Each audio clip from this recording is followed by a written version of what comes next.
Oh, good old electrical stuff. I did a little troubleshooting on this.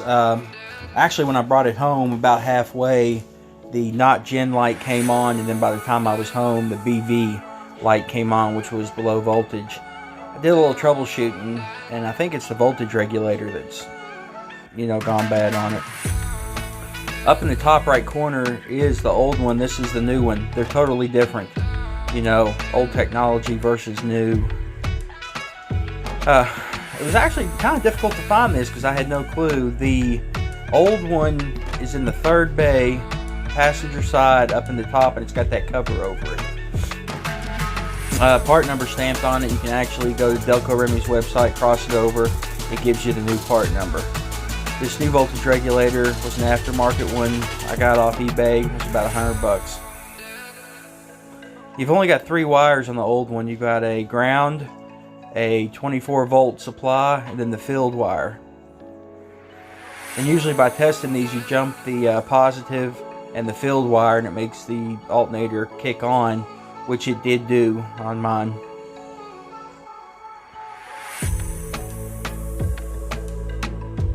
Now this new regulator's got some extra terminals. You'll jump the ignition and then the B positive, because on this, at least on the MCI 9, there's no separate ignition wire. It's just all based off 12 volt or 24 volt from the bus.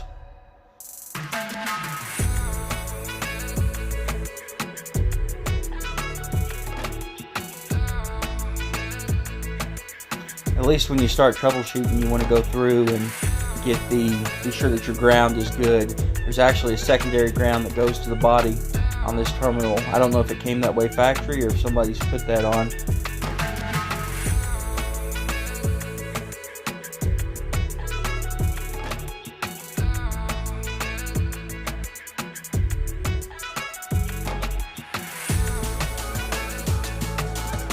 It'd be real simple if these things had the fork terminals. You just unscrew the screw and swap them out.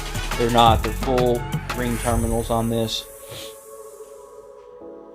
That's fine. It just makes it a little bit more pain in the buttness to do.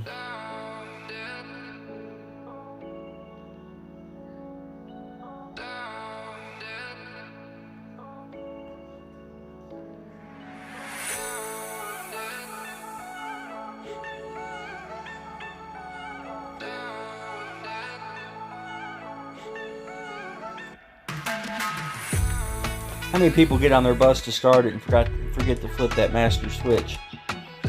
This guy does.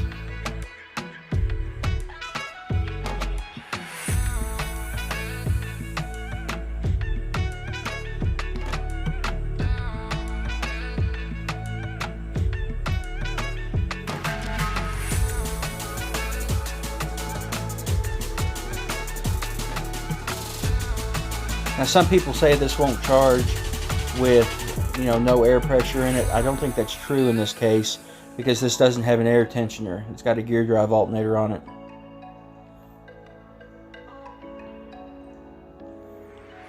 Now some of these, I think you have to actually put a little load on them, when you're in high idle, to get it up and going, or at least enough to trigger it.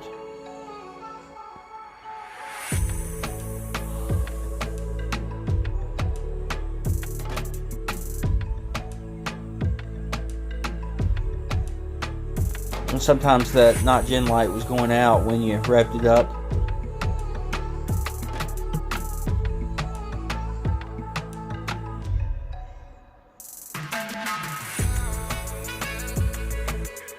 $13,474 hours on this girl. That's actually low hours. I don't know if there's any truth to it, but I've heard that if you've got a red engine in your Greyhound bus, that means that it had been out of frame. Greyhound did that maybe just to keep track, at a quick glance, if it had been redone or not. So I wonder if it had been overhauled and then they put in a new hour meter when they put in the new motor. This bus doesn't have an odometer.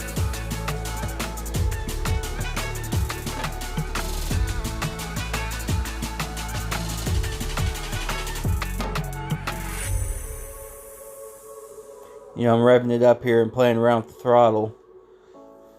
Very sad that light's not really going out.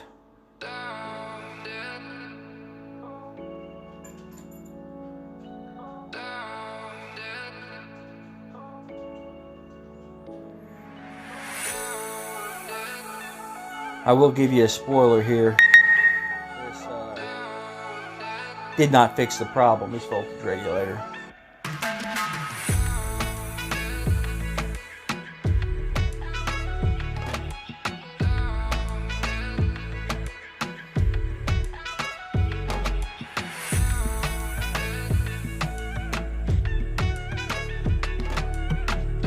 I'm going to check the voltage here and see if it's bumped it up. It should be, I think, 27.8 when it's charging. I can't help but notice that that is not 27.8. Double check and be sure I've got the 24 volts back here like I need.